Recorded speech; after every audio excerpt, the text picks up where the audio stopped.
So the GFX100 has a lot of dynamic range, and in today's video, we will take a look at how to maximize that dynamic range itself.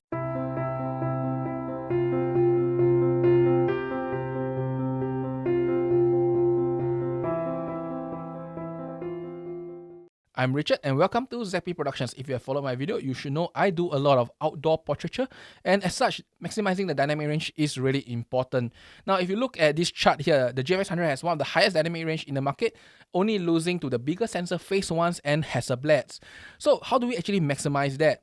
One way is to use highlight alerts, and highlight alerts are great because it shows you where it is overexposed. However, for the GFX100, especially the Fujifilm series of cameras, this highlight alert is actually based on the JPEG, not the RAW. Unlike Pentax and Phase 1s, their highlight alerts are actually based on RAW. Hey, Pentax is actually relatively good. So the GFX100 do not have such a function, so we need to know what is the limit of that highlight alert. But before that, let's understand a bit of the sensor and why highlight alerts are so important. You can think of sensor as small little beans, and you fill them up with balls of light, which is photons if you want to call it, and they will reach a day where the photons overflow from the bean itself, and once this thing overflows, all information above that is lost. The thing is that if you underexpose, or should I say less balls in the beans, what happens is that you can still amplify and retrieve details, but if the bean has too much balls and it overflows, all details are lost. And modern sensors are usually like this. Any sensor built by Sony, which is things like in the Nikon Z6, Z7, in the Fuji cameras, in the Sony cameras, they follow the same principles. And it is therefore very important to understand where is the overflow limit, rather than the shadow, which could be recovered through enough amplification. So we first have to enable the live view highlight alerts. This is something that is really good on the GFX cameras and on general Fuji cameras because they have live view highlight alerts. Unlike in Canon, I have no idea why there is no such function. But today we'll be talking about Fuji, and let us show you how to enable that highlight alert itself for the purpose of live view. So to allow us to easily know what is overexposed, we need to enable highlight alerts, which we can access through the menu, under Setup, under Screen Setup, enter it, go to the second page of screen settings. You can see that there is this thing called Display Custom Settings at the second last row. Enter it, and then activate Live View Highlight Alert. And this is how you activate the Highlight Alert function. Now we have enabled the Highlight Alert, and let's take a look at how do we expose the shot. You can see in this really shaky video that is shot with my Note 10 Plus recently. What happened is that first we have a proper shot with no overexposed skies, not a single highlight alert, followed by another shot that is 1.5 stop overexposed, and you will see highlight alerts coming out in the clouds.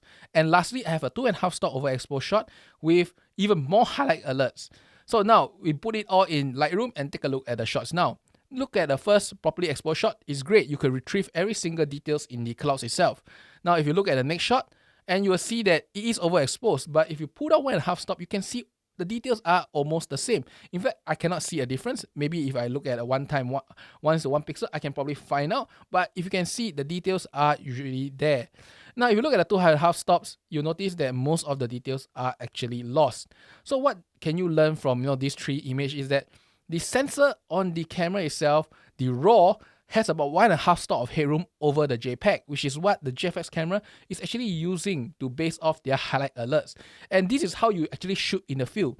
So what you do is you will properly expose the shot first, making sure there's no highlight alert, followed by lifting about 1.5 stop of highlight alerts. And therefore from there, you take a shot and you get perfect dynamic range utilization. Now just to note that shooting close to the limit of the dynamic range does have some deficiency, and you lose a bit of color information if one of the RGBs get blown out to more than 99%. So what you do is, to be safe, I will usually do as 1 1/3 stop, or just one stop of overexposed, over the highlight alert limits, and that is good enough. So why is exposing the highlight so important even for portraiture itself? Now that's because human eyes are really sensitive to skin tone shifts, and if it's too green to purple to blue or any form of weird tinting in the skin, our human eyes know because we are trained to see other humans. So the thing is that when you lift any shadows and you have done enough lifting for post-processing in RAW, you'll notice that it introduces noise, especially colored noise, or you will have noticed that there are some shift in tones, and more often than not, the skin tones do shift significantly. It depends on your camera itself. Certain cameras have more limit, certain cameras have less limit. And the GFX100 limit is about 3 stops, as you can see in this shot here. If I leave 3 stops up, what you can see is that almost every single part of the skin tone is properly lifted. The skin looks natural, and there is a little bit of noise, but just apply really little noise reduction, like 10 or 15, will solve the problem. This is really, really great. And the technique today I teach you can be applied for the GFX100 effectively. It can also be applied for other cameras, but with those cameras, you have to learn what is the highlight limit. I can tell you the GFX100 limit is about 1.5 stop, while the Canon EOS R limit is about 1 stop, and over that you will tend to overexpose so badly that you could not recover the sky anymore. Now I hope you enjoyed this video, and I think this is a really great one because a lot of people do not understand how to maximize their dynamic range, and I think that this demonstration does show how it is done. I hope you enjoy this, and I will see you next time. Till then, bye bye.